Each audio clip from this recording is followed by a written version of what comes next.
A scream cut through the ballroom, and every head turned at once. Lady Charlotte Hale had fallen against a marble pillar, her hand pressed to her forehead, her breath coming in short, dramatic gasps. Servants rushed forward. Her mother cried out for water, for air, for someone to fetch the physician.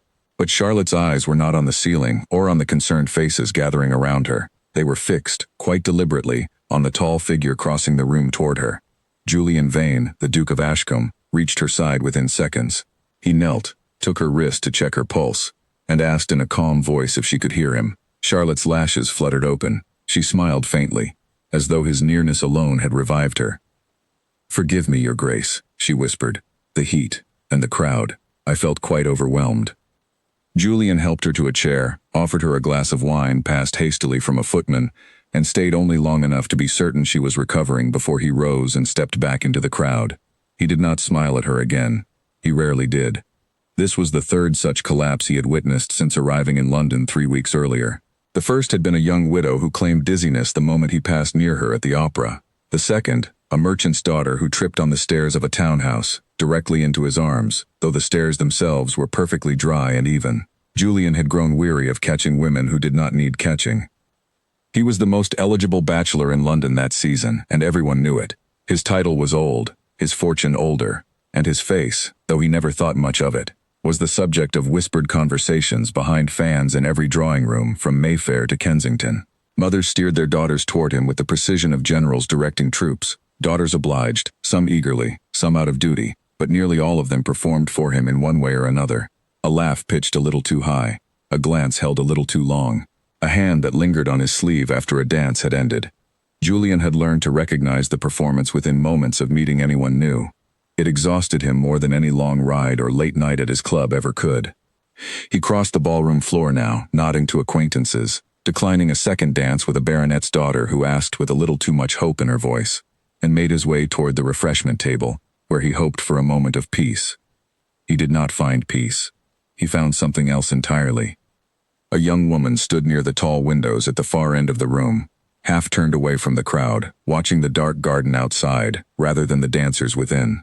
She wore a gown of simple gray silk, without the elaborate trimmings most ladies favored that season, and her dark hair was pinned back plainly, with no jewels woven through it. She held a small glass of lemonade, untouched, and she had not once, in the several minutes Julian had been watching her, looked toward him.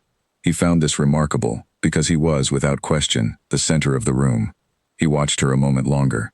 She shifted her weight, glanced toward the doors as though calculating the quickest way out, and then, to his genuine surprise, she set down her glass and slipped from the ballroom entirely, disappearing into the corridor beyond.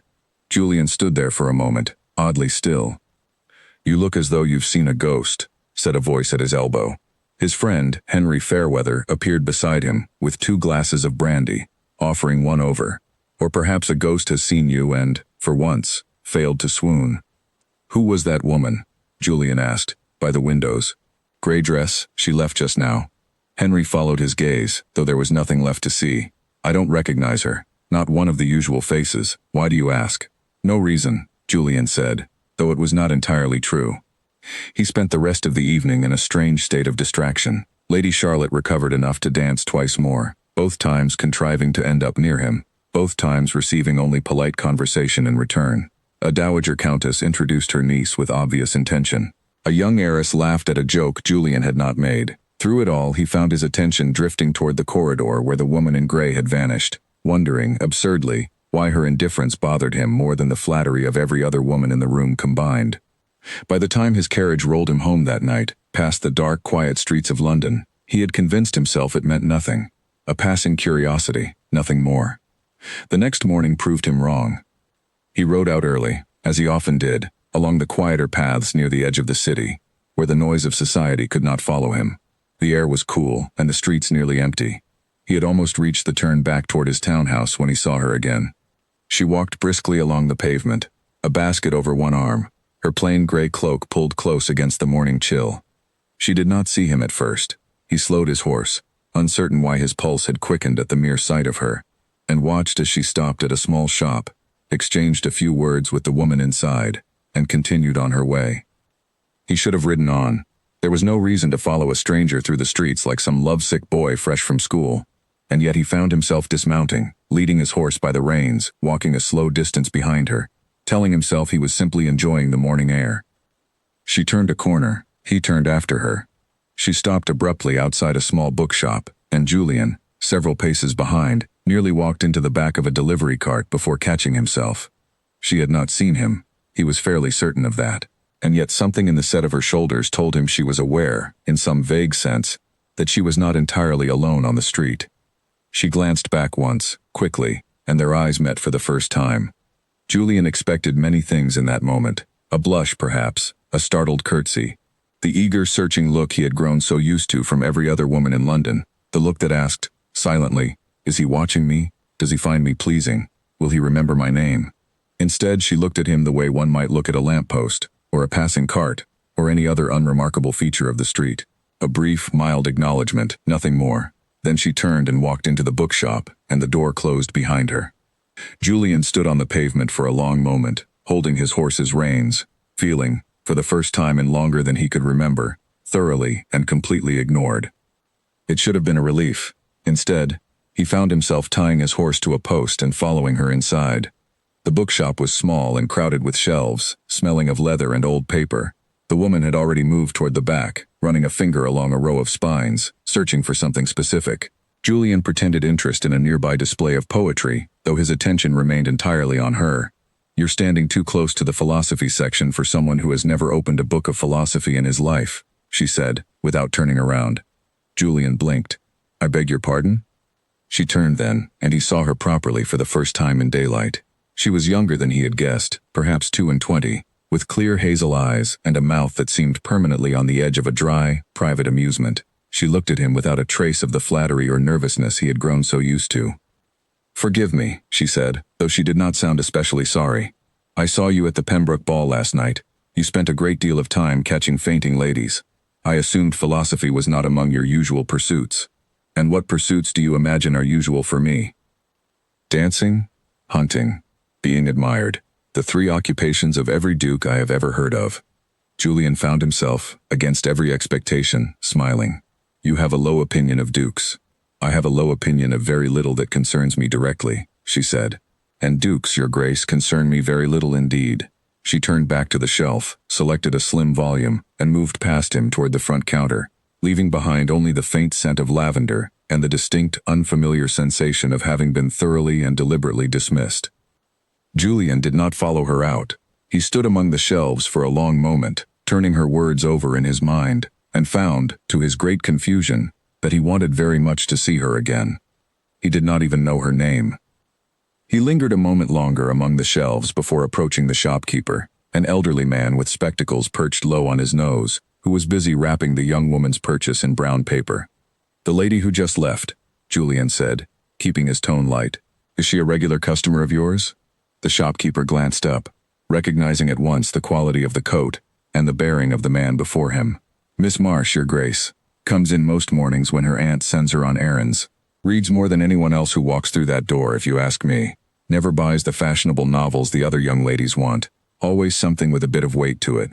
"Marsh?" Julian repeated, testing the sound of it. "Evelyn Marsh, sir. Lives with her aunt on the eastern side of town. No fortune to speak of, I shouldn't think, but a sharper mind than half the gentlemen who come through here pretending to browse."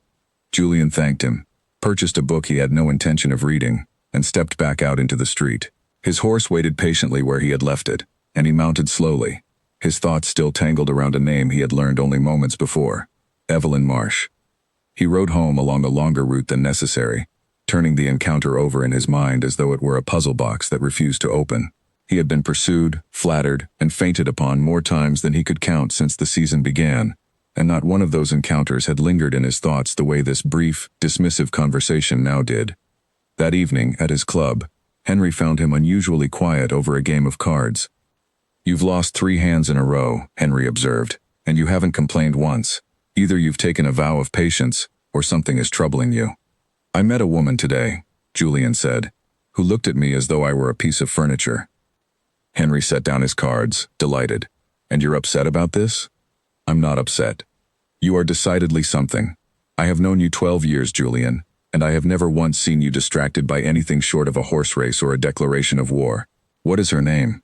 "Evelyn Marsh." Henry searched his memory and came up empty. I don't know the family. Nor did I, until this morning. Then she has no fortune, and likely no great connections either, or I would have heard of her by now. Which means, my friend, that for the first time this season, you have taken an interest in a woman who wants absolutely nothing from you. Julian said nothing, but the truth of it settled over him slowly, like the first understanding of a fact he had somehow overlooked. Every lady in London wanted something from him, whether a title, a fortune, or simply the envy of her rivals. Evelyn Marsh, it seemed, wanted nothing at all, and had walked away without so much as a backward glance. He found, much to his own surprise, that he intended to see her again. Evelyn Marsh dropped her basket the moment she saw who stood outside the milliner's shop, and a dozen oranges rolled across the cobblestones in every direction. "Allow me," Julian said, already crouching to gather them before she could protest. She stared down at him, at the Duke of Ashcombe kneeling on a public street in front of a milliner's shop, chasing fruit like a common errand boy, and for a moment she seemed too astonished to speak. "Your Grace, you needn't." "I insist." He caught the last orange as it rolled toward a passing cartwheel and rose, holding out the basket he had refilled, though I confess I did not expect our second meeting to involve produce. Evelyn took the basket back, her cheeks coloring slightly. Though whether from embarrassment or something else, Julian could not tell. "I did not expect a third meeting at all. Are you following me, Your Grace?" "I was riding," he said, which was true, though it did not fully explain why he had dismounted the moment he spotted her gray cloak among the crowd. London is not so large a city that two people cannot cross paths more than once. "London is precisely that large," she said, "which makes twice in 2 days a curious sort of coincidence." He could not argue with her logic, and so he did not try. Instead, he fell into step beside her as she continued down the street, and after a moment of visible hesitation, she allowed it. "You are Miss Marsh," he said. "I learned your name from the bookseller." "And I have learned nothing of yours beyond what all of London already whispers," she replied. "Duke of Ashcombe, unmarried, the most sought-after gentleman of the season, according to every mother with a daughter old enough to dance." "You make it sound like an affliction, is it not?" Julian considered this seriously, which seemed to surprise her more than any flattering answer could have. "Some days, yes. I am admired for things that have very little to do with who I actually am. My title, my income, the shape of my jaw, according to one particularly bold young lady last season." A short, unwilling laugh escaped her before she could stop it. "The shape of your jaw. She wrote a poem about it. I was given a copy. That is either very flattering or deeply alarming. I have never decided which." They walked in a companionable silence for a moment, and Julian found himself studying her sideways. She walked quickly, with purpose, the walk of someone accustomed to managing her own affairs rather than being escorted through them. Her cloak was serviceable rather than fashionable, mended once at the hem, and her boots showed signs of long wear. She was, by every measure society cared about, entirely unremarkable, and yet he could not remember the last time a conversation had held his attention so completely. "May I ask," he said, "why you left the ball so early last night? Most young ladies stay until the final dance, hoping for one more turn about the floor." "I am not most young ladies," she said simply. "My aunt insisted I attend, for the sake of appearances, but I have very little patience for ballrooms. Too much noise, too many people pretending to enjoy themselves, and a great deal of effort spent watching who dances with whom." "You disapprove of dancing?" "I disapprove of performance," she said. "Everyone in that room last night was performing for someone. The mothers performing hospitality, the daughters performing charm. Even you, Your Grace, I imagine, were performing something, though I could not tell you what." Julian felt an odd jolt at the accuracy of this. Patience, perhaps, or tolerance. That sounds exhausting. It is. They reached the corner where their paths would naturally divide, and Evelyn stopped, turning to face him properly for the first time. "This is where I must leave you, Your Grace. My aunt will wonder what has become of her oranges." "Might I call on you, Miss Marsh? Properly, I mean, with your aunt's permission." She studied him for a long moment, and Julian had the distinct sensation of being weighed and measured, in a way no fortune or title could influence. "Why?" she asked, with the same directness she had shown him in the bookshop. "You could have your choice of any lady in London. Why trouble yourself with a woman who owns 3 gowns and reads too many books for her own good?" "Because," Julian said, and found the answer arriving more honestly than he expected, "you are the first person I have met this season who has not once tried to please me." Something shifted in her expression, though she covered it quickly. "That is either the strangest compliment I have ever received or the most honest one. Perhaps both." She gave him her aunt's direction, somewhat reluctantly, and left him standing on the corner with an empty sort of satisfaction he did not entirely understand. He called 2 days later, properly dressed, properly announced, and was received in a small, modest parlor by Evelyn's aunt, a sharp-eyed widow named Margaret Whitfield, who studied him with open suspicion from the moment he entered.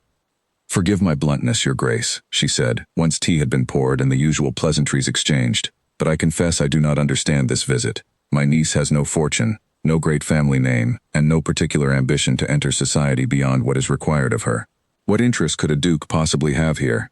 I find your niece refreshing, Mrs. Whitfield." "Refreshing," Margaret repeated, as though tasting the word for flaws. "That is a curious way to describe a young woman with no dowry to speak of."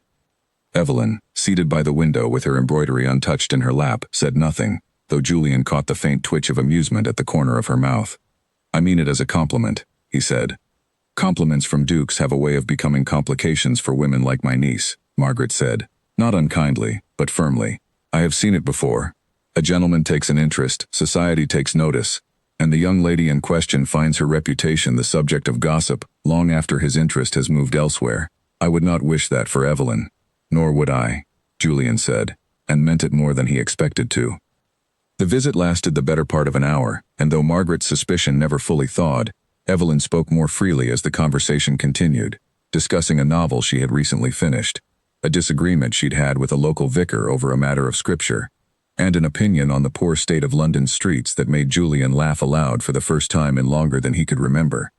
When he finally rose to leave, Evelyn walked him to the door. "Your aunt does not trust me," Julian said. "My aunt trusts very few people," Evelyn replied. "She has reason not to, but she is not wrong to be cautious, Your Grace. A duke's attention is not without cost, even when the duke himself means no harm by it." "What cost do you imagine?" "Talk," she said simply. "Whispers, the kind that follow a woman long after the gentleman who caused them has forgotten her name. I am not in the habit of forgetting." "Everyone believes that about themselves," she said, "until circumstances prove otherwise." He left that afternoon with more questions than he had arrived with, and a growing certainty that Evelyn Marsh was not simply indifferent to him by chance. She was, in her own quiet way, protecting herself from a world that had likely given her every reason to be careful. He found himself calling again the following week, and the week after that, each visit a little longer than the last, each conversation drawing out some new detail. Her father had been a country clergyman, dead some 6 years now, and her mother had passed when Evelyn was still a child. She had come to London 3 years ago, when her aunt's husband died and left Margaret in need of company more than assistance. Evelyn managed the household accounts, read to her aunt in the evenings, and otherwise lived a life almost entirely invisible to the society surrounding her. It was, Julian began to realize, a life built carefully around not being noticed, and it made her all the more remarkable for the fact that he could not seem to stop noticing her. By the 4th visit, Margaret's suspicion had softened into something closer to tolerance, though she still watched him with the wary attention of a woman who had seen good intentions curdle before. Evelyn, for her part, remained guarded in her own way, quick with a dry remark whenever the conversation edged too close to sentiment, as though humor were the wall she kept between herself and any real danger of hope.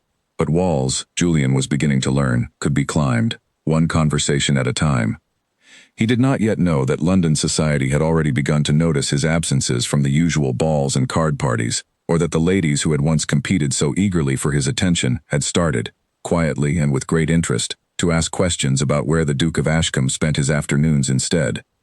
On his 5th visit, Julian arrived to find Evelyn in the small garden behind her aunt's house, kneeling in the dirt with her sleeves pushed up, tending to a row of struggling rose bushes. "You garden," he said, more surprised than he meant to sound. "Someone must," she replied, not looking up. "My aunt cannot manage the bending anymore, and we cannot afford a gardener, so the roses and I have come to an understanding. I do the work, and they occasionally reward me with something worth looking at." He watched her for a moment, this woman with dirt beneath her fingernails and no care at all for how it might appear, and felt something settle more firmly in his chest than he was entirely comfortable with. "Would you walk with me?" he asked. "In the park, rather than the garden? I find I would like to see you somewhere that is not your aunt's parlor or a bookshop." She considered this, wiping her hands on her apron. "People will talk, Your Grace, if they see us walking together in public." "People already talk," he said. "I have heard at least 3 theories this week about why I have not attended a single ball in a fortnight. One involves a fever, another involves a broken engagement no one can name, The third, I am told, involves a secret gambling debt. None of them close to the truth. None of them, he agreed. Would you rather they continued guessing, or would you allow me the pleasure of your company regardless of what they whisper? She studied him for a long moment, and something in her expression softened, just slightly, the careful wall of humor lowering enough for him to see the uncertainty beneath it. One walk, she said finally, and only because I am curious what a duke looks like when he is not surrounded by admirers. They walked the following afternoon through the quieter paths of the park, away from the fashionable promenade where society gathered to see and be seen. Evelyn spoke more freely than she had before, telling him of her father's small parish, the long winters, the modest library he had left behind that she had read through twice over. Julian found himself sharing things he rarely spoke of at all: the weight of a title inherited too young, the loneliness of a household staffed by people who called him Your Grace but rarely looked him in the eye. You are lonelier than I expected, Evelyn observed, for a man surrounded by so many people wanting his attention. Wanting my attention is not the same as offering companionship, he said. You are the first person in a long while who has spoken to me as though I were simply a man, rather than a title with a face attached. Careful, Your Grace. That sort of talk will earn you a reputation for sincerity, and sincerity is dreadfully unfashionable this season. He laughed, and she allowed herself a small, genuine smile in return. The first he had seen from her that was not guarded by some dry remark meant to keep him at a careful distance. They were not, however, as unobserved as they believed. Lady Charlotte Hale, taking the air with her mother along the fashionable promenade some distance away, happened to glance toward the quieter path and saw, unmistakably, the Duke of Ashcombe walking beside a woman in a plain gray cloak, laughing at something she had said. "Mother," Charlotte said, her voice sharpening, "who is that woman?" Her mother followed her gaze and frowned. "I do not recognize her. Some relation of a clergyman, perhaps, judging by that cloak. Certainly no one of consequence." "He has not called on me in 3 weeks," Charlotte said, watching the pair disappear around a bend in the path. "Nor on Lady Pembroke's daughter, nor on the Ashworth heiress, if the whispers are true. I had assumed he was simply occupied with estate matters." "It appears," her mother said slowly, "that his occupation has a name." Charlotte's expression, which had begun the afternoon in pleasant good humor, settled into something considerably colder. "Find out who she is, Mother. I want to know everything." By that evening, the name Evelyn Marsh had begun to travel through certain drawing rooms in London, whispered between fans and over cups of tea, attached to questions that grew sharper with each retelling. Who was she? Where had she come from? What could a duke possibly want with a woman of no fortune, and no family name worth mentioning? Julian, walking Evelyn home through the fading afternoon light, knew nothing yet of the conversation taking place across town, or of the careful, deliberate curiosity that had begun to gather around the woman beside him like a storm still too distant to hear. "Thank you for the walk," Evelyn said, as they reached her aunt's gate. "It was, against all my expectations, rather pleasant."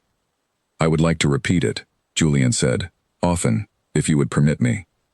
She hesitated at the gate, her hand resting on the latch, and for a moment Julian thought she might refuse him entirely, retreat back behind the careful humor she used to keep the world at arm's length. "Very well," she said instead, softly. "Often." She disappeared inside before he could see the small, private smile that crossed her face once the door was closed, and Julian walked back toward his waiting carriage with a lightness in his chest he had not felt in longer than he could remember, entirely unaware that somewhere across the city, her name was already becoming a weapon in someone else's hands.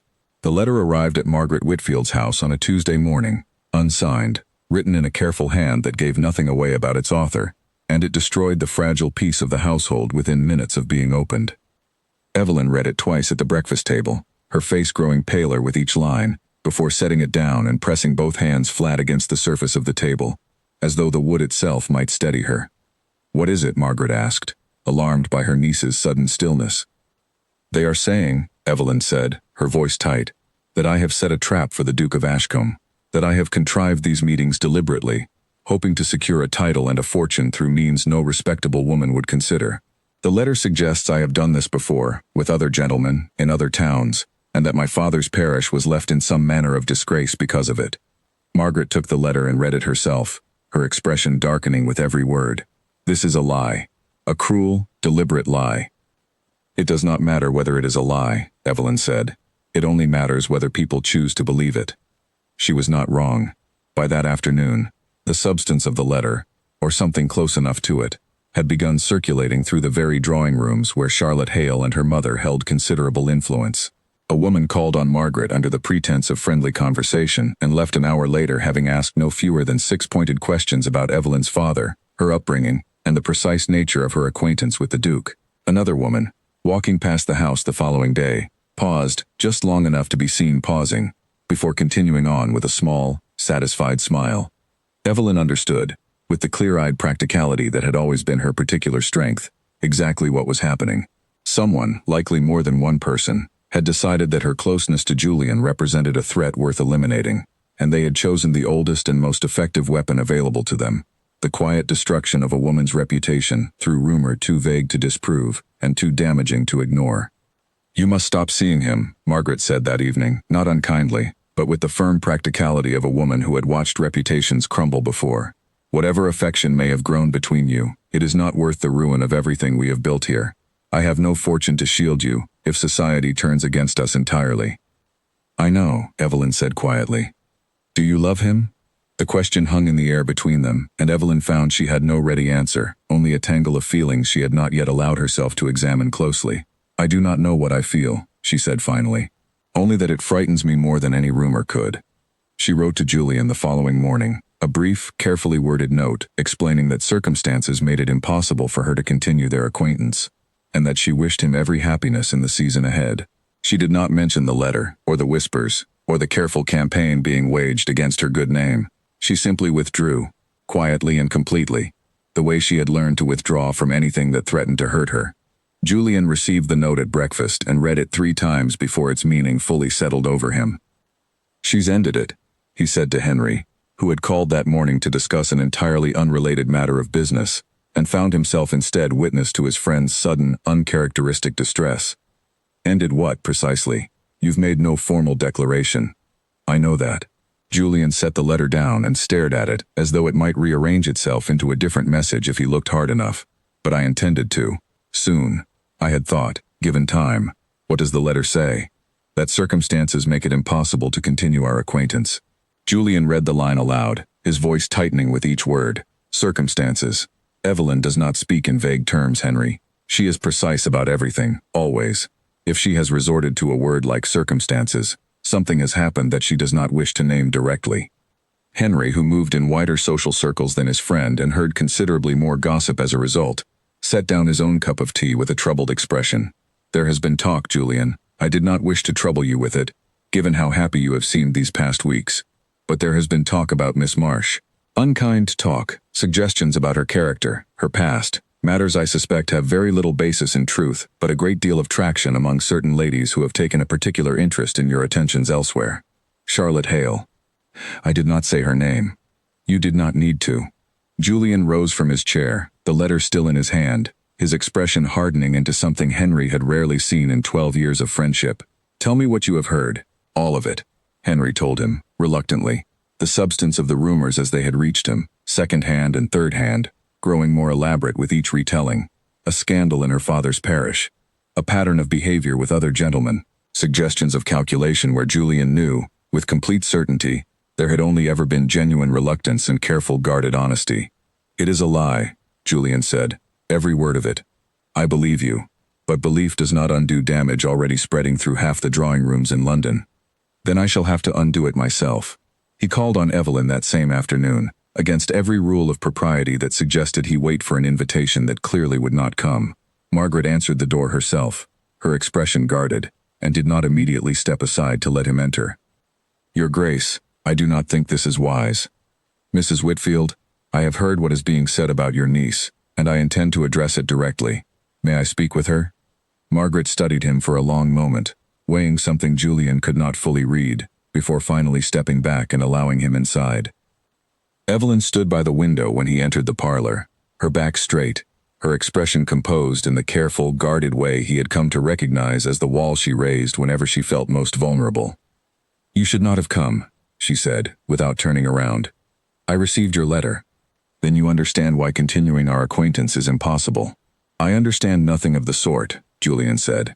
"I understand that someone has spread lies about you, and that you, rather than allowing me to defend you, have chosen instead to disappear quietly. and spare me the inconvenience of standing beside you when it matters most."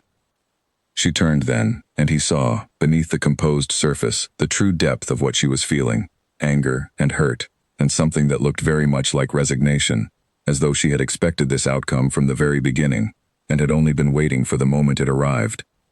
"Do you know what they are saying about me?" she asked, her voice low and tight. "That I am a schemer, that I have done this before, trapped gentlemen with false affection to secure a fortune I could not otherwise obtain, that my father's parish, a place I remember with nothing but love, was left in disgrace because of behavior no one has ever actually witnessed, because it never happened. And do you know what will happen to that lie, Your Grace, if I am seen at your side again?" "It will grow louder," Julian admitted. "It will grow louder," she agreed, "and it will attach itself to my aunt as well, and to whatever small reputation we have built here through years of careful, quiet living. I have very little in this world, Julian. A modest home, a good name, and my aunt's regard. I cannot risk the second of those things, not even for you." It was the first time she had used his given name, and the intimacy of it struck him harder than any argument she might have made. "Then let me protect it," he said. "Let me stand beside you and show London that the rumors are false, that I know your character better than any gossip ever could, and that my regard for you has nothing to do with fortune or scheming, and everything to do with the woman who once told me she found dukes entirely unremarkable." A faint, unwilling smile touched her mouth despite herself. "I did say that. You did. And you have proven, every day since, that you meant it. I have never once seen you perform for me, Evelyn. Not once. Everyone else in London has spent this season telling me what they think I wish to hear. You have spent it telling me the truth, whether I wish to hear it or not, and I have come to value that truth more than I have valued anything else this season." She was quiet for a long moment, her composure wavering visibly now, the careful control she had maintained since the letter's arrival beginning to crack under the weight of everything she had been holding back. "I am afraid," she admitted finally, "that if I allow myself to hope, and this ends badly, I will have lost more than my reputation. I will have lost the only thing I have left that no one can take from me, which is my own steadiness, my own certainty of who I am." "You will not lose it," Julian said. "I will not allow it. You cannot control what society decides to believe." "No," he agreed, "but I can control what I choose to do about it, and I do not intend to let a lie, spread by someone too small and too frightened to sign her own name to it, determine the course of my life, or yours." She looked at him for a long moment, searching his face for the performance she had grown so skilled at detecting in every other person she had ever met, and found, it seemed, none at all. "What do you intend to do?" she asked quietly. "I intend," Julian said, "to make certain that every person in London who has whispered your name this week hears it spoken again, publicly, with my full and complete regard attached to it. I will not hide this, Evelyn. I will not let you hide either, not from something you have done nothing to deserve." Margaret, who had remained near the doorway throughout the exchange, finally spoke. "That is a considerable risk, Your Grace, for a woman with no fortune to offer you in return." "I am not seeking a return, Mrs. Whitfield. I am seeking only to see this resolved honestly, whatever the cost to my own standing." Evelyn's eyes, when they met his again, held something new, a fragile, cautious hope she had clearly not allowed herself to feel in some time. "And if it costs you a great deal?" "Then it costs me a great deal," Julian said simply. "I have spent an entire season being pursued by women who wanted my title and my fortune, and very little of the man attached to either. I do not intend to lose the one woman who wanted neither, simply because a stranger with an unsigned letter decided I should." He left that afternoon with no clear plan beyond a fixed determination to act, and Evelyn stood at the window long after his carriage had disappeared down the street, feeling for the first time in days something that resembled, however cautiously, hope. Charlotte Hale sat at her writing desk that same evening, a fresh sheet of paper before her, and considered her next move with the cold precision of a woman who had spent an entire season watching her carefully laid plans come to nothing. She had not expected the first letter to end the matter entirely. She was not so foolish as to believe a single anonymous note would undo whatever affection had grown between the Duke and that plain, unremarkable woman he had taken to walking through the quieter paths of the park. But she had hoped it would plant a seed of doubt, enough to make Miss Marsh retreat on her own, sparing Charlotte the trouble of anything more direct. Her mother entered the room without knocking, a habit Charlotte had never quite managed to break her of, and glanced at the blank paper with a knowing look. "You are writing to her again." "I am considering it." "Charlotte." Her mother's voice carried the particular weight of a woman who had guided her daughter through 3 unsuccessful seasons, and had grown increasingly desperate for a 4th to succeed. This has gone far enough. If it becomes known that you are the source of these rumors, the damage to your own reputation will far exceed anything you hope to inflict on hers. No one will ever know it was me. Someone always knows. Servants talk. Messengers remember faces. You are playing a dangerous game for a man who has shown you nothing but polite indifference all season. He has shown everyone polite indifference, Charlotte snapped, until she arrived. Do you not see it, Mother? He was meant to be mine. Every calculation, every introduction you arranged, every dance I secured through careful effort, all of it pointed toward this season being the one where I finally secured him. And now some clergyman's daughter with 3 gowns to her name has undone a year of careful work simply by being difficult to please. Then perhaps, her mother said quietly, the difficulty was the very thing that pleased him. Charlotte did not want to hear this, and so she did not answer it. Instead, she bent over her paper and began to write, her pen moving with the same cold determination that had carried her through 3 seasons of disappointment, searching now for something sharper than rumor, something that could not be so easily dismissed as unsigned gossip. She thought of her lady's maid, whose sister worked in service near the small parish where Evelyn's father had once preached, and of the letters that occasionally passed between them, full of small details about lives Charlotte had never had any interest in until now. She thought of old scandals, half remembered, half invented, that might be reshaped into something more convincing than her first attempt. It would take time to gather what she needed, but Charlotte Hale had never lacked patience when it came to securing what she believed she deserved, and she intended to use every remaining week of the season to ensure that Evelyn Marsh understood, thoroughly and permanently, that some prizes were not meant for women without fortune or name. Across the city, in a townhouse considerably less troubled by scheming, Julian sat with Henry late into the evening, working through the practical matter of how best to make his intentions known without further endangering Evelyn's already fragile position. A garden party, Henry suggested, refilling both their glasses. Lady Pembroke hosts one at the end of the week. Half of society will attend. If you were to bring Miss Marsh and treat her with obvious and public regard, it would be difficult for anyone to maintain that your interest in her is anything less than genuine. It would also give whoever is spreading these rumors a very public target. It would, Henry agreed, but it would also give you a very public opportunity to defend her, which I suspect is precisely what she needs. Rumors thrive in whispers, Julian. They struggle considerably more in daylight, with a duke standing beside the woman they concern, daring anyone to repeat the lie to his face. Julian turned the plan over carefully, weighing the risk to Evelyn against the alternative of allowing the whispers to continue unchallenged, growing louder and more damaging with each passing week, until there was nothing left of her reputation to salvage. I will need her aunt's permission, he said finally, and Evelyn's own consent.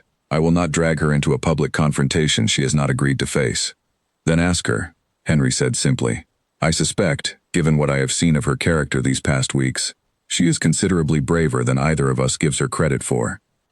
Julian thought of the woman who had walked past him in the bookshop without a second glance, who had spoken her mind plainly to a duke within minutes of meeting him, who had gardened with dirt beneath her fingernails, and cared nothing at all for how it might appear. Henry was right. Evelyn Marsh had faced down worse than gossip in her quiet, careful life, and she deserved the chance to decide for herself whether she was ready to face down this as well. He called on her again the following morning, and found her considerably steadier than she had been the day before, though the strain of the past week still showed faintly in the set of her shoulders. Lady Pembroke's garden party, he said, once the necessary pleasantries had passed. At the end of the week, I would like you to attend, as my guest, openly and without concealment. I believe it is time London saw exactly how much regard I hold for you, and exactly how little truth there is in whatever has been whispered against your name. Evelyn was quiet for a long moment, and Julian watched her weigh the offer with the same careful precision she brought to everything, measuring the risk against whatever hope had begun to take root beneath her careful composure. It will invite considerable attention, she said finally. It will. Some of it unkind, likely, Julian admitted, but I will be beside you through all of it, and I do not intend to let a single unkind word go unanswered. She studied him for a long moment, and something in her expression shifted, the last of her hesitation giving way to a quiet, determined resolve. Very well, she said. I have spent my entire life being careful, Your Grace, avoiding attention, keeping myself small enough that no one would have reason to notice me at all. I find, rather to my own surprise, that I am tired of it. If London wishes to look at me, then let them look. I have done nothing wrong, and I will not spend the rest of my life pretending otherwise, simply to avoid Charlotte Hale's displeasure. I did not mention her name. You did not need to, Evelyn said, echoing his own words back to him with a faint, knowing smile. I may have kept myself invisible this season, Julian, but I am not blind. I have seen how she watches you, and how she has watched me these past weeks. I suspect we shall both learn a great deal about her intentions before this garden party is through. She did not yet know how right she was, or how much more dangerous Charlotte's next move would prove to be. The moment Evelyn Marsh stepped through the gates of Lady Pembroke's garden on the Duke of Ashcombe's arm, every conversation within 30 feet came to a sudden, unnatural stop. She felt the weight of it immediately, dozens of eyes turning toward her at once, fans lifting to hide whispered comments, a ripple of attention spreading outward across the lawn like water disturbed by a stone. And she kept her chin level and her steps steady, exactly as she had promised herself she would, and Julian, sensing the tension in her arm, pressed his hand briefly over hers in quiet reassurance. You are doing wonderfully, he murmured. I am terrified, she murmured back. You are hiding it exceptionally well then. Lady Pembroke herself greeted them near the entrance, her expression carefully neutral in the manner of a hostess who has decided to withhold judgment until she better understands the shape of the afternoon's drama. Your Grace. And Miss Marsh, I believe? What a pleasure to finally make your acquaintance properly. The pleasure is mine, Lady Pembroke, Evelyn said, with a composure that surprised even herself. Thank you for your hospitality. They moved further into the garden, past rows of carefully tended roses and small clusters of guests who watched their progress with undisguised interest. Julian made no effort to hurry past the attention, nor did he attempt to steer Evelyn away from it. Instead, he paused deliberately beside groups of acquaintances, introduced her by name, and spoke of her with a warmth that left no room for misinterpretation.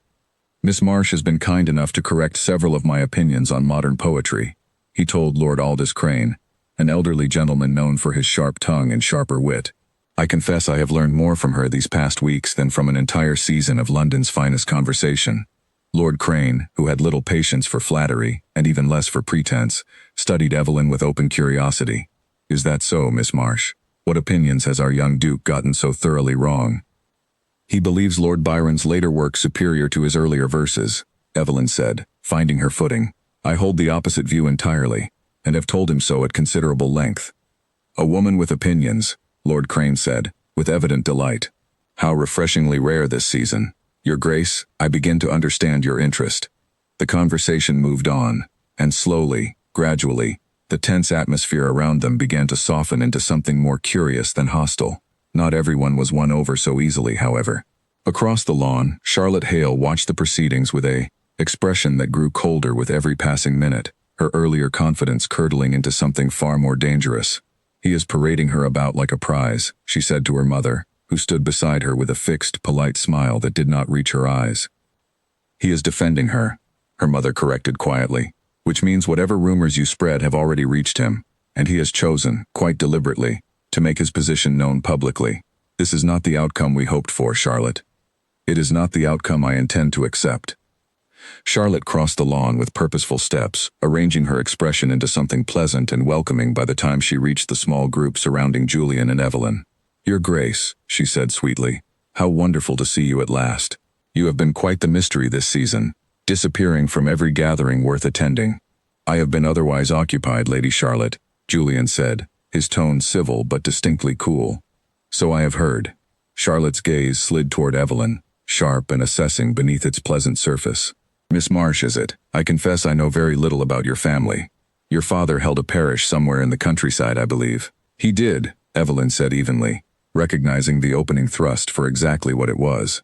How unfortunate, the circumstances of his departure from that position. I understand there was some manner of scandal involved, though the details remain rather vague. The words landed exactly as Charlotte intended, a public accusation dressed carefully in the language of polite curiosity, delivered before a growing audience of guests who had gathered close enough to hear every word. Evelyn felt her chest tighten, the old familiar instinct to retreat rising sharply within her, and for a moment she said nothing at all, the silence stretching long enough for several onlookers to exchange knowing glances. Julian, however, did not allow the silence to continue. There was no scandal, Lady Charlotte, he said, his voice carrying clearly across the assembled guests, beyond the scandal of a good man dying too young, leaving behind a daughter who has since conducted herself with more grace and honesty than anyone else I have encountered this season, myself included. I would ask where you obtained your information, but I suspect the answer would embarrass us both." A murmur rippled through the gathered crowd, and Charlotte's carefully composed expression flickered, just briefly, before she recovered herself. "I meant no offense, Your Grace. I had simply heard. You had simply invented," Julian said, "a convenient story to discredit a woman who has done nothing to deserve it, in the hope that discrediting her might improve your own position in my regard. I will not pretend to misunderstand your intentions, Lady Charlotte, and I would ask that you extend Miss Marsh the same courtesy in return." The silence that followed was absolute. Charlotte's mother stepped forward, attempting to salvage what remained of the moment, but the damage had already spread through the crowd like a current, unmistakable and impossible to retract. Charlotte, for her part, stood frozen for a long moment, humiliation coloring her face a deep, furious red, before turning sharply and retreating across the lawn without another word. Evelyn, watching her go, felt an unexpected pang of something almost like pity, quickly overtaken by the steadier, more grounding sensation of Julian's hand still resting protectively over hers. "You did not need to defend me quite so publicly," she said quietly, once the immediate audience had begun to disperse, murmuring among themselves. "I did," Julian said. "You have spent your entire life making yourself small enough to avoid exactly this sort of confrontation, Evelyn. I will not ask you to remain small simply because it makes society more comfortable. You deserve to take up space in this world, and I intend to make certain you are allowed to." A young widow standing nearby, who had herself once been the subject of unkind speculation during her own first season, caught Evelyn's eye and offered a small, sympathetic nod, the quiet solidarity of someone who understood exactly what such public scrutiny cost. Evelyn returned the gesture gratefully, grateful for even this small evidence that not everyone present wished her ill. Lord Crane, who had watched the entire exchange with evident enjoyment, approached them once more, chuckling to himself. "Well, Your Grace, I believe you have just provided London with its most entertaining piece of gossip in several seasons, though I suspect, this time, the gossip favors the lady rather than works against her. That was rather the intention, my lord." "A bold strategy," Lord Crane observed, "defending a lady's honor in front of half the ton. Either it will secure her position entirely, or it will make the both of you the subject of considerably more scrutiny than either of you bargained for." He was not wrong. By the following morning, the story of the garden party had traveled through every fashionable drawing room in London, retold and reshaped with each new telling, until the details grew almost as exaggerated as Charlotte's original rumor had been. Some versions painted Julian as a romantic hero defending his true love against a jealous rival. Others painted Evelyn as a clever schemer who had orchestrated the entire confrontation to secure public sympathy. The truth, as it so often did, existed somewhere quietly between the two, largely ignored in favor of whichever version proved more entertaining to repeat. Margaret Whitfield, reading the various accounts that reached her through neighbors and acquaintances over the following days, grew increasingly uneasy despite the apparent victory of the garden party confrontation. "This is not over," she warned Evelyn, over their evening tea. "Lady Charlotte has been publicly humiliated, and humiliation of that kind does not simply fade away, it festers. She will not forgive this easily, and I fear her next move will be considerably less public and considerably more dangerous than an unsigned letter or a pointed comment at a garden party." "What more could she possibly do?" "I do not know," Margaret admitted, "but women like Charlotte Hale do not surrender simply because they have lost a single battle in public view. She has spent 3 seasons pursuing the Duke's attention, and she will not relinquish the fight quietly, not when there remains any private matter she might yet expose." Evelyn thought of this warning more than she wished to admit over the following days, a quiet unease settling beneath the cautious happiness that had begun, tentatively, to take root since the garden party. She thought of her father's papers, still boxed away in her aunt's attic, of old letters and parish records she had never fully examined since his death, wondering, with a growing sense of dread, what secrets might remain hidden among them that a determined enemy could yet uncover and twist into something far more damaging than any rumor invented from nothing at all. That evening, after the garden party had concluded and the last of the gossip had begun its slow migration through London's drawing rooms, Julian called on Evelyn once more, unable to leave the day's events without ensuring, privately, that she had weathered the confrontation as well as her composed exterior suggested. He found her in the small garden behind her aunt's house, sitting quietly among the rose bushes she tended so carefully, her shawl drawn close against the evening chill. "You did not need to come again so soon," she said, though the warmth in her voice suggested otherwise. "I wanted to see for myself that you were well," Julian said, settling onto the bench beside her. "Today was not easy for you, whatever courage you showed in the moment." "No," she admitted. It was not easy. I have spent my entire life avoiding exactly the kind of attention I received today, and I confess it left me rather shaken, despite everything I told myself beforehand about being tired of hiding. You did not show it. I have had a great deal of practice hiding what I feel, she said, with a faint, rueful smile. Well, it is perhaps my only truly polished skill. Julian studied her profile in the fading light, the careful composure she wore like armor, and found himself wanting, more than he had wanted anything in a long while, to see beneath it fully, without reservation or careful distance.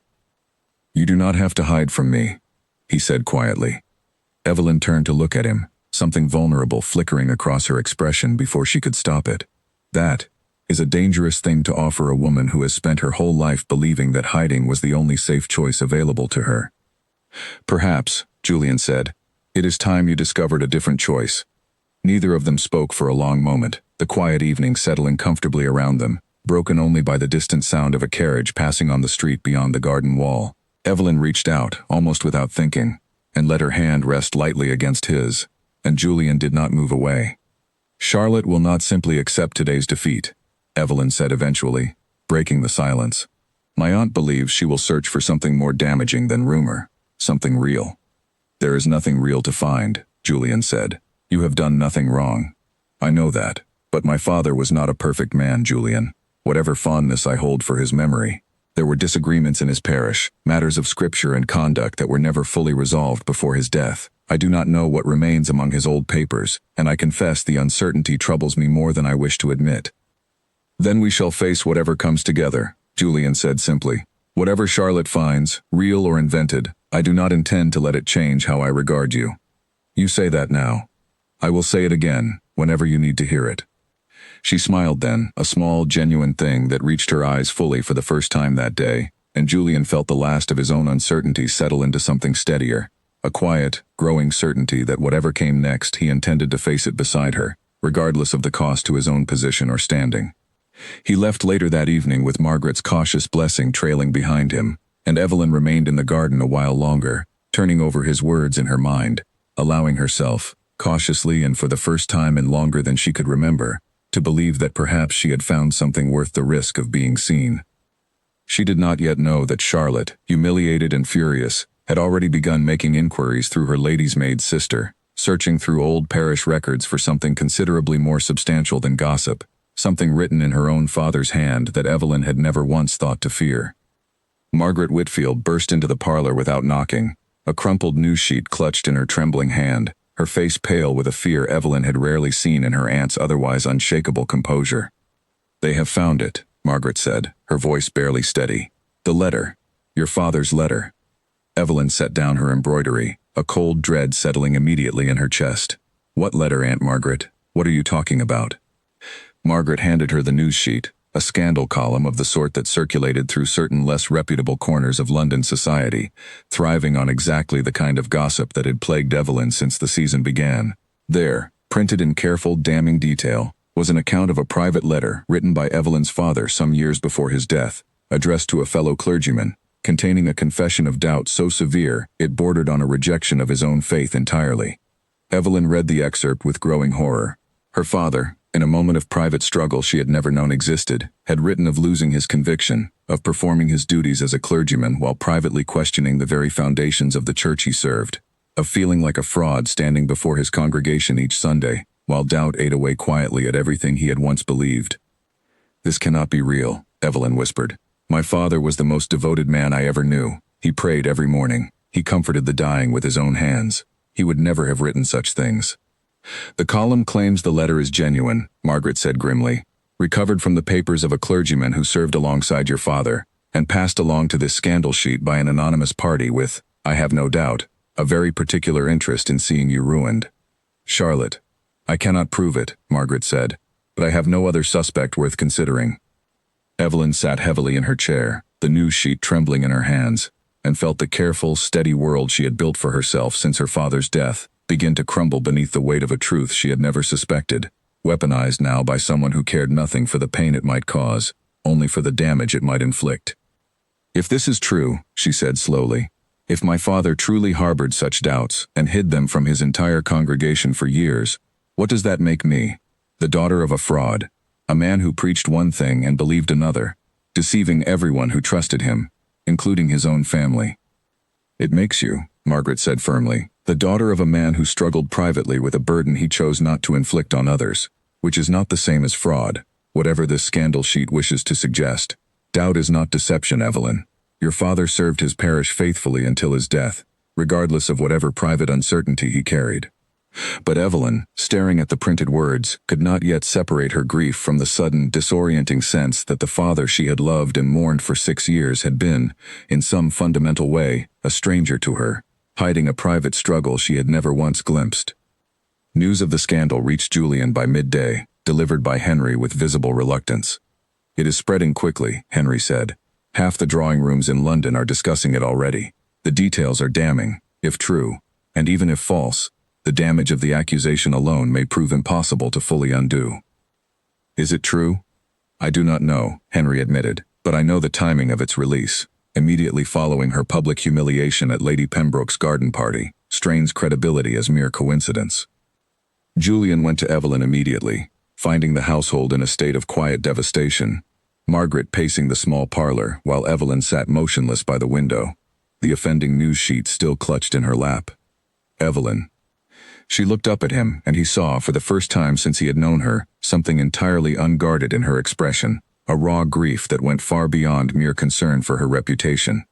"Did you know?" he asked gently, settling beside her. "No," she said. "I knew nothing of this. My father never once spoke of doubt to me, not in all the years I knew him. If this letter is genuine, he carried this burden entirely alone, hidden from everyone, including his own daughter. And if it is not genuine, then someone has fabricated a confession in my father's own hand, convincingly enough to be believed by half of London, purely to destroy what remains of my family's good name." Evelyn's voice cracked slightly. "Either way, Julian, the damage is the same. My father's memory is now a subject of public scandal, and my own reputation, whatever small protection it once offered, has been reduced to nothing more than a footnote in someone else's cruel campaign against me." Julian took her hand, holding it firmly despite her attempt to withdraw it. "Then we shall determine the truth of it. If the letter is fabricated, we shall prove it. If it is genuine, we shall face what it means together, without shame, because your father's private doubts, whatever they were, do not diminish the man he was to you, or the life he lived in service to others. You would stand beside me through this as well, even knowing what it may cost you?" "I have already told you," Julian said, "that I do not intend to let anything determine the course of my regard for you except your own character, which I have watched closely enough these past weeks to know beyond any doubt. Whatever this letter says, whatever London chooses to believe, it changes nothing about who you are, Evelyn, or what I feel for you." Margaret, watching the exchange from across the room, felt something shift in her own cautious reservations, a recognition that whatever risks remained, this man's regard for her niece ran deeper than she had initially believed possible. They spent the following days investigating the letter's origins as thoroughly as their limited resources allowed. Julian engaged a discreet solicitor to trace the scandal sheet's source, while Evelyn, with considerable reluctance, finally opened the boxes of her father's old papers that had remained sealed in her aunt's attic since his death, searching for any evidence that might confirm or deny the letter's authenticity. What she found, buried beneath years of parish records and personal correspondence, was neither the confirmation nor the complete denial she had hoped for. Her father had indeed corresponded with a fellow clergyman about matters of faith, exchanging letters that spoke honestly of the difficulties inherent in a life of religious service, the long nights of uncertainty that came with comforting others, through grief and hardship, while managing one's own private struggles. But the specific letter printed in the scandal sheet, with its dramatic language of fraud and deception, bore only a passing resemblance to her father's actual correspondence, embellished and reshaped into something considerably more damning than the honest, thoughtful uncertainty he had genuinely expressed. "It has been altered," Evelyn said, comparing the printed excerpt against her father's actual letters, her hands trembling with a mixture of relief and lingering grief. "The sentiment is similar, but the words themselves have been changed, made harsher, more damning than what he actually wrote. Someone took a genuine letter, one that spoke honestly of doubt and struggle, and rewrote portions of it to suggest outright fraud and deception." Julian examined the letters alongside her, his expression grim. "This required considerable effort. Someone obtained your father's genuine correspondence, likely through the fellow clergyman he wrote to, and then deliberately altered it before releasing it to the scandal sheet. This was not a hasty act of revenge, Evelyn. This was calculated, and it required resources and connections that suggest a determined, patient enemy. Evelyn set the letters down carefully, her fingers lingering a moment longer on her father's familiar handwriting, the loops and slants she had known since childhood, before she allowed herself to speak the thought that had been forming since she first found the correspondence. "I am not certain I am entirely relieved," she said quietly. "Even setting aside whatever was altered, my father did write these words, Julian. He did carry doubt, real doubt, for years, without ever once sharing it with me. I find myself grieving him twice now, once for his death, and once for the discovery that I did not know him as completely as I believed." Julian considered this carefully before answering, understanding that whatever comfort he offered needed to be honest rather than merely soothing. "I think," he said slowly, "that most people carry some private struggle they do not share, even with those they love most. It does not mean he loved you any less, or valued your family any less. Perhaps it means only that he wished to protect you from a burden he believed was his alone to carry. That is a generous interpretation. It is the interpretation I choose to believe, because I have watched you these past weeks, Evelyn, and I have seen in you the same quiet strength your father's letters describe, the same instinct to shoulder difficulty privately rather than burden others with it. If he raised a daughter capable of the composure and honesty I have come to admire so deeply, then whatever doubts he carried privately, he clearly did a great many things right as a father." Evelyn's eyes filled with tears she had held back through days of scandal and investigation, and she allowed herself, finally, to weep quietly in the privacy of her aunt's parlor, Julian's steady presence beside her offering the first real comfort she had felt since the scandal sheet's cruel excerpt had first reached her hands. "Thank you," she said eventually, wiping her eyes and managing a small, watery smile, "for not asking me to simply set this grief aside in favor of clearing my name. I needed to feel it before I could move past it." "You do not owe anyone a swift recovery from grief," Julian said, "least of all me." "Charlotte." "Likely," Julian agreed, "though proving it will require more than suspicion." It was Henry, in the end, who uncovered the final piece of evidence. He spent 2 days visiting the offices of the scandal sheet under the pretense of investigating an entirely different story, gradually earning the trust of a junior clerk who handled the publication's financial records and who proved considerably more talkative once a generous sum had changed hands. "The letter arrived with payment already attached," the clerk admitted quietly, glancing nervously toward the office door, as though his employer might appear at any moment. "That is unusual. Most such stories arrive as rumor, and the sheet pays only if the story proves worth printing. This one came fully funded from the start, along with clear instructions on how it should be presented." "Who provided the payment?" The clerk hesitated only a moment before naming the solicitor's account from which the funds had originated, an account Henry recognized immediately as belonging to the Hale family's man of business. He returned to Julian that same evening with the finding, tracing the substantial sum paid for the letter's publication through a discreet inquiry, and discovering that it had come from an account controlled by Charlotte Hale's own solicitor. "It is not conclusive proof that would satisfy a court of law," Henry admitted, presenting his findings to Julian and Evelyn that evening, "but it is more than sufficient to satisfy the drawing rooms of London, particularly once the alterations to the original letter are made known alongside it." Julian moved quickly, arranging for the true, unaltered correspondence between Evelyn's father and his fellow clergyman to be shared discreetly with several of the most influential voices in London society, alongside a clear account of the financial trail leading back to Charlotte's solicitor. The response, once it began, spread with the same speed and intensity as the original scandal, but this time, the tide of opinion turned decisively against its author, rather than its intended victim. Charlotte Hale, confronted by her own mother with the mounting evidence of her scheme, offered no real denial, only a bitter, furious silence that spoke as clearly as any confession could have. "You have ruined us," her mother said, her voice trembling with a fury she had never before directed at her only daughter. "Do you understand what you have done, Charlotte? Forging a dead man's letter, paying a scandal sheet to print lies against an innocent woman, all in pursuit of a man who never once showed you genuine encouragement. I warned you this had gone too far." "I only wanted what should have been mine," Charlotte said, though even she seemed to hear how hollow the words sounded now. 3 seasons, mother. 3 seasons of careful effort, and she arrived from nowhere and took it all within a matter of weeks." "She took nothing," her mother said. "You were never owed his affection simply because you wanted it badly enough, Charlotte. That is not how regard works, however unfair it may feel. And now, whatever chance you once had at a respectable match, you have thrown away entirely through your own scheming." Charlotte had no answer for this, and within days, invitations to the Hale household grew notably scarce, the whispers that had once worked in her favor now turning entirely against her, as the truth of her scheme spread through every drawing room that had once welcomed her so eagerly. She withdrew from society entirely for the remainder of the season, her ambitions toward securing the Duke of Ashcombe's hand ending not in triumph but in quiet, public disgrace, a fate she had once tried so desperately to inflict on someone else. Evelyn, meanwhile, found herself the unexpected recipient of a sympathy she had never anticipated, London's opinion shifting from suspicion to something closer to admiration, for a woman who had weathered such a calculated, cruel attack on her father's memory with dignity intact. The scandal, rather than ruining her, had somehow accomplished the opposite, revealing the depth of Julian's devotion so publicly and so thoroughly that few in society could continue to doubt the genuine nature of his regard. "It is over," Julian said, one quiet evening in her aunt's garden, once the worst of the scandal had finally settled.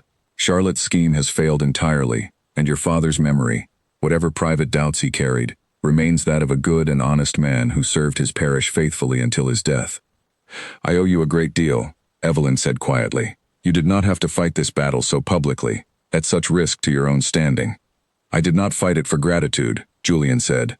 "I fought it because I love you, Evelyn, and I could not stand by while someone attempted to destroy everything you hold dear, simply to remove you from my life."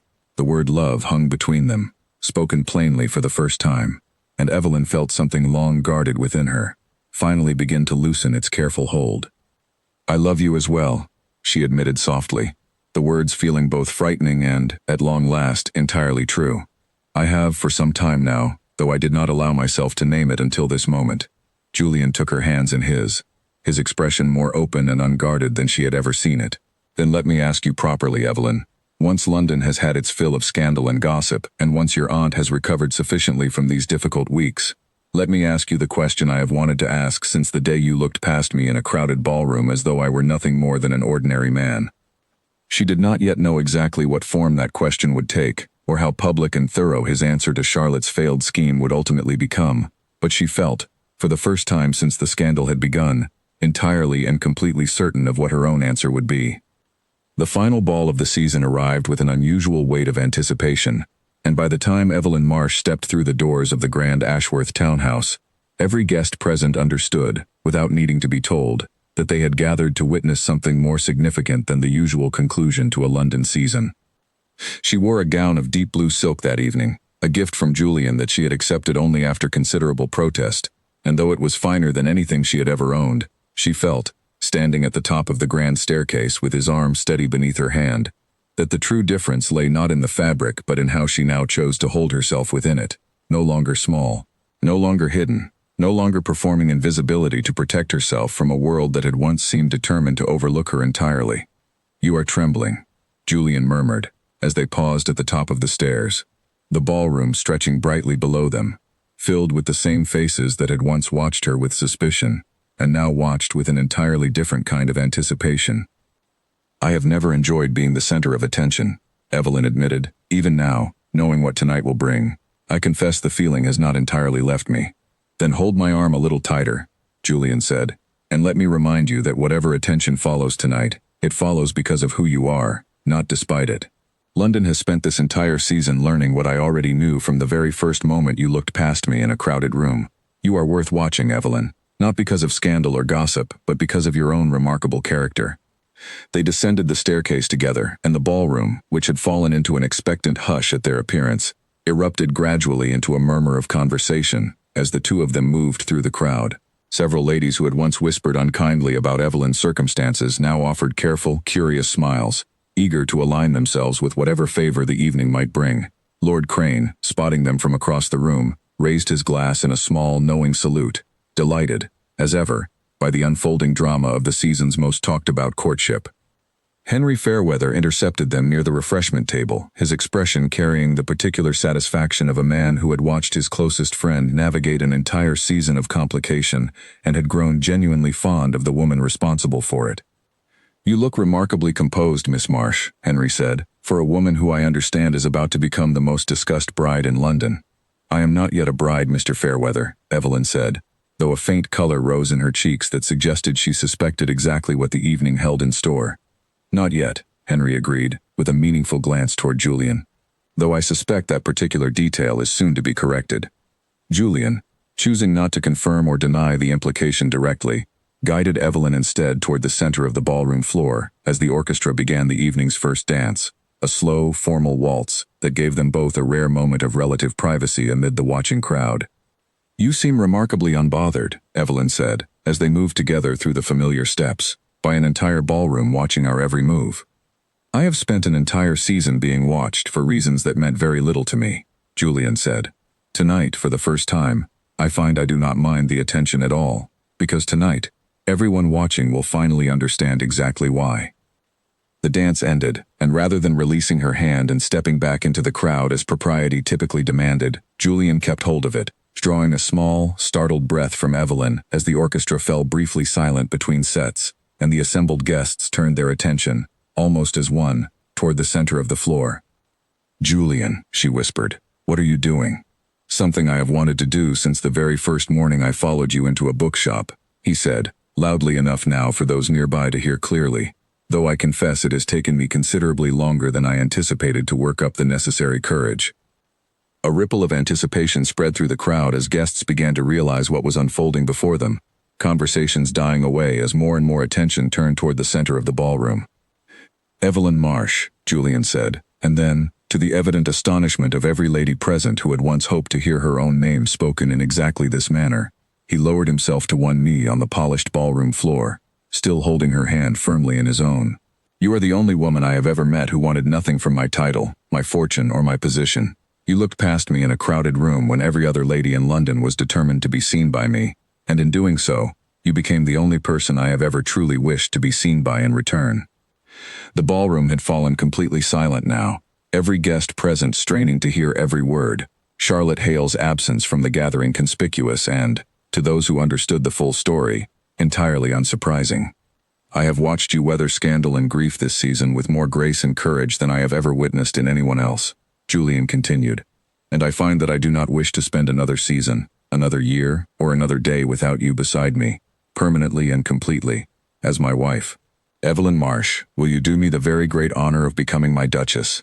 For a long moment, Evelyn could not find her voice at all, the weight of the entire ballroom's attention pressing against her, the culmination of a season's worth of scandal and courage and quiet, growing love arriving all at once in this single overwhelming moment. "Yes," she said finally, her voice trembling but clear, carrying easily across the silent ballroom. "Yes, Julian, I will." The ballroom erupted into applause and delighted exclamations. The assembled guests, whatever their private opinions of the unconventional courtship, unable to resist the genuine romance of the moment unfolding before them. Julian rose and drew Evelyn into an embrace that lasted rather longer than strict propriety allowed, though not a single guest present seemed inclined to object. Lady Pembroke, watching from nearby with visible delight, turned to a companion and remarked that she had not witnessed such a genuinely romantic proposal in all her years attending London seasons, and that she fully intended to claim credit for having hosted the garden party where the couple's public courtship had first taken proper shape. Margaret Whitfield, who had been invited to the ball at Julian's specific insistence despite her modest circumstances, watched her niece's transformation from the edge of the crowd with tears she made no attempt to hide, remembering the frightened, uncertain young woman who had arrived in London 3 years earlier, with little more than her father's memory and a determination to remain unnoticed, and marveling at how thoroughly that same young woman had now claimed, without ever intending to, the most celebrated position London society had to offer. In the weeks that followed, London buzzed with preparations for what promised to be the most talked-about wedding of the year. Evelyn, adjusting slowly to her new position, found that her aunt's careful guidance proved invaluable in navigating the complex expectations of her future role, while Julian remained a steady, constant presence throughout, ensuring that whatever adjustments she faced, she never faced them entirely alone. Not every voice within society welcomed the engagement warmly. A small circle of elderly dowagers, accustomed to seeing dukes marry within their own established ranks, made their disapproval known through pointed silences and carefully worded remarks whenever Evelyn appeared at the various gatherings now required of her. One such woman, Lady Ainsworth, cornered Evelyn near a refreshment table at a dinner hosted in the couple's honor, her tone dripping with false concern. "It must be quite an adjustment," Lady Ainsworth said, "coming from such modest circumstances into a position of such considerable responsibility. I do wonder whether you fully understand what will be expected of you, my dear." A duchess is not simply a wife. She is a manager of households, a patron of charities, a hostess to statesmen and foreign dignitaries. It is a great deal to ask of a clergyman's daughter. Evelyn met the older woman's gaze steadily, refusing the urge to retreat into the careful smallness that had once protected her. I have managed a household on very little income for 3 years, Lady Ainsworth, stretched every allowance my aunt received to its absolute limit, and comforted a grieving woman through the loss of her husband while still finding time to tend a garden and educate myself through books rather than governesses. I suspect the skills required of a duchess are not so very different from the skills required of any woman determined to manage her circumstances well, whatever the size of her household. Lady Ainsworth, clearly unaccustomed to being met with such calm, direct confidence, offered only a stiff nod before retreating to rejoin her circle, and Julian, who had overheard the exchange from a short distance away, could not entirely suppress his smile of evident pride. "You handled that remarkably well," he said, once they found a quiet corner of the room to themselves. "I have had considerable practice defending myself this season," Evelyn said dryly, "though I confess, it grows easier each time. Perhaps that is the true gift Charlotte Hale accidentally gave me, in all her scheming. I no longer fear confrontation nearly so much as I once did. A silver lining to an otherwise thoroughly unpleasant experience." "The only one I can identify," Evelyn agreed, "though I intend to make the very most of it." Not all of society's reception proved so chilly, however. Many of the younger ladies, particularly those who had watched Charlotte's scheme unravel with private satisfaction, found themselves quietly drawn to Evelyn's forthright manner, seeking her company at gatherings with a warmth that surprised her. Lord Crane, in particular, became something of an unlikely champion, regularly steering conversations in her favor whenever a skeptical guest attempted to diminish her standing, and declaring to anyone who would listen that the Duke of Ashcombe had shown considerably better judgment in his choice of bride than any other gentleman of his acquaintance had managed in securing a wife of genuine substance. Charlotte Hale, whose scheme had cost her so dearly, eventually withdrew from London entirely, retreating to a distant relative's estate in the countryside, where the scandal of her actions could not follow her quite so persistently. Her ambitions toward a brilliant match reduced to whatever quiet, diminished future remained available to a woman whose reputation had been so thoroughly and publicly damaged by her own choices. Evelyn thought of her occasionally, in the quiet moments before her wedding, feeling not triumph but a kind of distant, complicated sympathy for a woman who had wanted so desperately to be chosen that she had been willing to destroy someone else entirely in pursuit of that choosing. It was, Evelyn reflected, a lesson she intended to carry forward into her new position, a reminder of how easily desperation could curdle into cruelty, and how much more was gained through honesty and patience than through scheming and deceit. The evening before the wedding, Margaret sat with Evelyn in the small parlor that had witnessed so much of the season's difficulty, the two of them sharing a quiet cup of tea much like countless evenings before, though everything about their circumstances had changed entirely since those early days. "I confess," Margaret said, "when you first told me of the Duke's interest, I feared only heartbreak for you. I had seen too many young women drawn in by a gentleman's attention, only to be discarded once the novelty wore thin. I did not expect to find, instead, a man whose regard only deepened the more difficulty you both faced together." "I did not expect it either," Evelyn admitted. "I spent so many years believing that safety meant remaining unnoticed, that being overlooked was preferable to the risk of being truly seen and found wanting.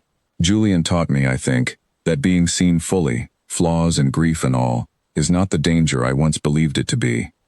"Your father would be proud of you," Margaret said gently. "Whatever doubts he privately carried, he raised a daughter of remarkable strength and honesty. I have no doubt he would recognize both qualities in the woman you have become this season." Evelyn felt tears gather, though they carried none of the earlier scandal's grief, only a quiet, grateful warmth. "Thank you, Aunt Margaret, for everything. For taking me in when I had nowhere else to go, for standing beside me through every difficulty this season brought, and for never once asking me to be smaller than I actually am." "You were never meant to be small," Margaret said. "I simply wish it had not taken quite so much difficulty for the rest of London to recognize it as clearly as I always have." Later that same evening, Julian called briefly, against every rule of propriety that suggested he wait until the ceremony itself to see his bride again, and found Evelyn in the garden among her roses one final time before everything changed. "You should not be here," she said, though she made no move to send him away. "It is terribly improper, the night before our wedding." "I found I could not stay away," Julian admitted. "I wanted a few quiet moments with you, away from the preparations and the guest lists and every other demand this wedding has required. before tomorrow arrives and changes everything between us permanently. Are you having doubts? She asked, though her tone suggested she already knew the answer. None whatsoever, Julian said. I have never been more certain of anything in my life. I simply wish to remember this quiet version of us, once more, before the world claims its share of our attention tomorrow. Just Julian and Evelyn, in a garden, with nothing between us but honesty. She smiled, reaching for his hand among the roses she had tended so carefully through every difficulty of the season. Then let us remember it together. They stayed a while longer in the quiet evening air, speaking of small, ordinary things rather than the grand ceremony awaiting them. And Evelyn found, in that final quiet evening before everything changed, the same steady comfort she had come to associate with him since that first dismissive glance in a crowded ballroom, a comfort built not on performance or flattery, but on the simple, rare honesty of being truly known.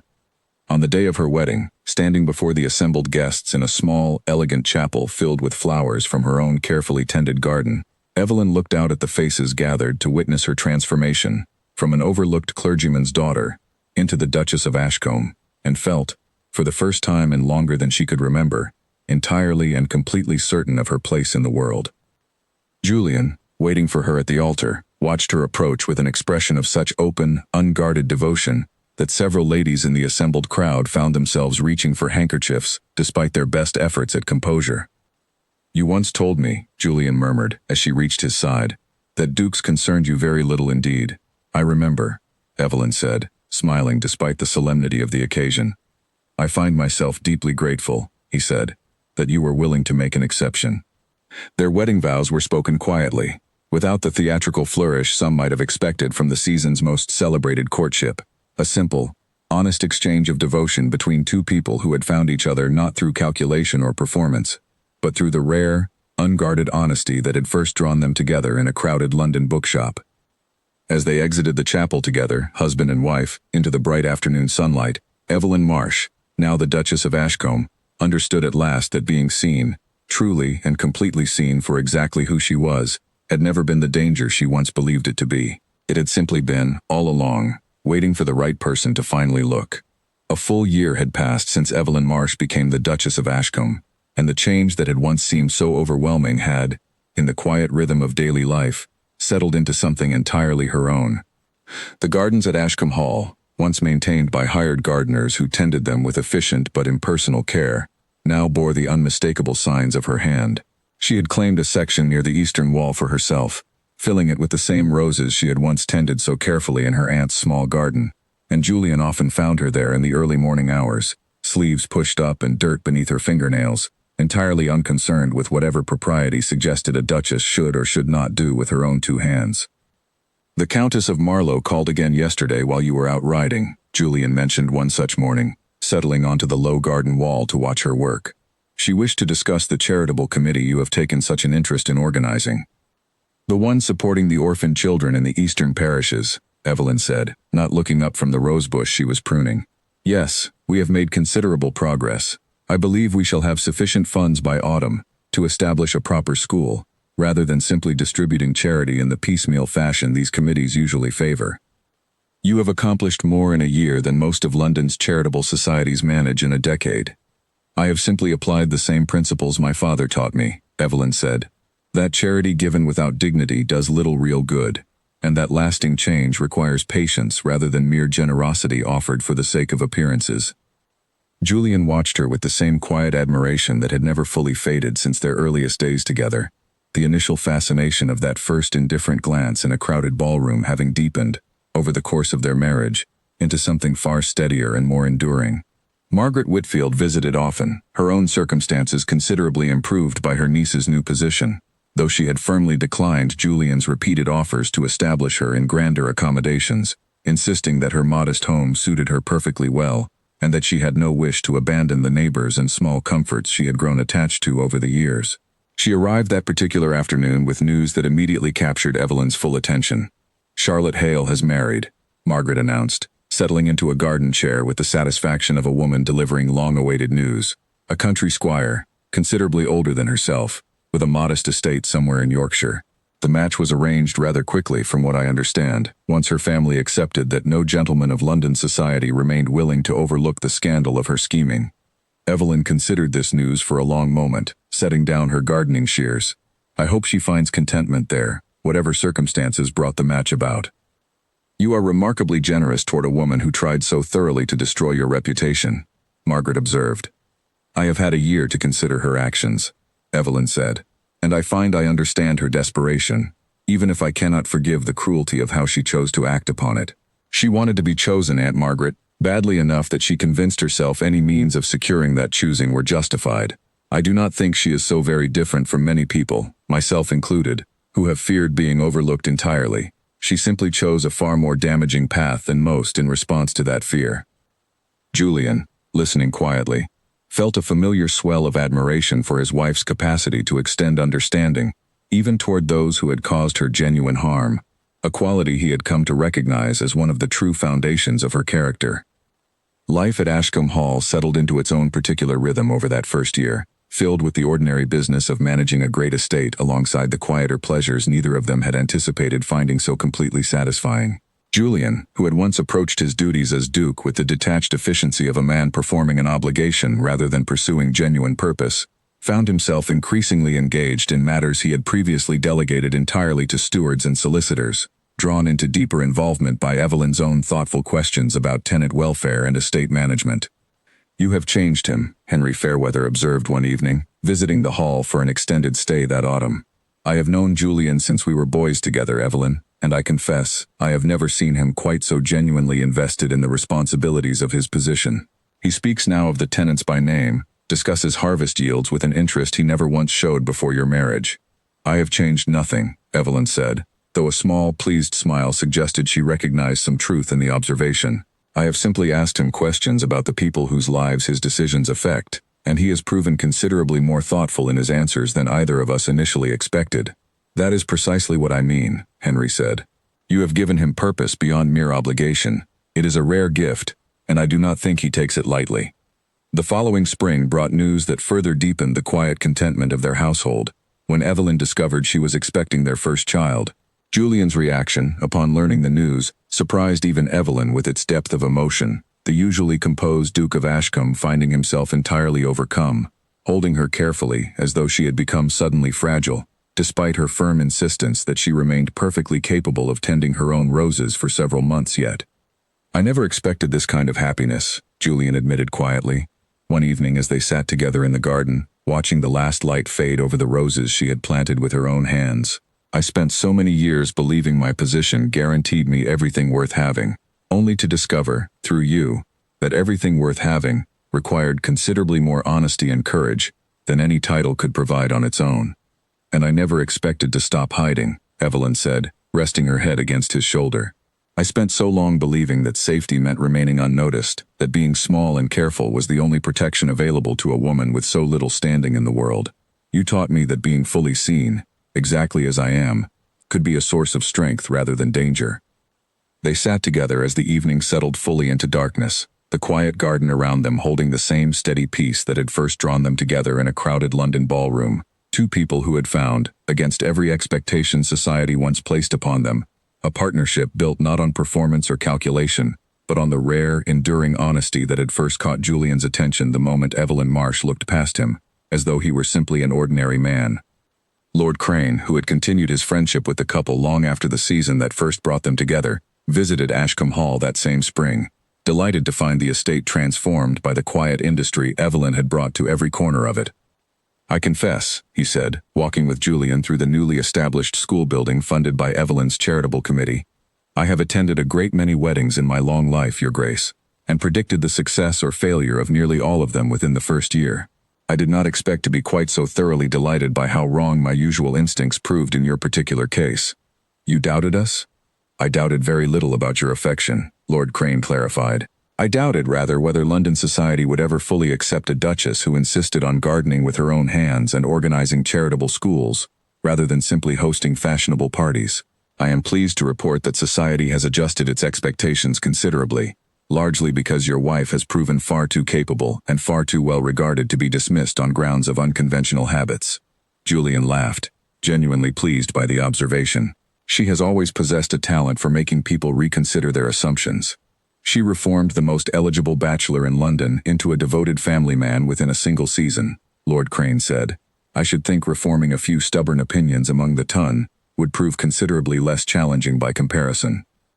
The charitable school Evelyn had established continued to grow throughout that year, drawing support from unexpected corners of society, as word spread of its genuine effectiveness in providing orphaned children with real skills and real opportunities, rather than mere temporary relief.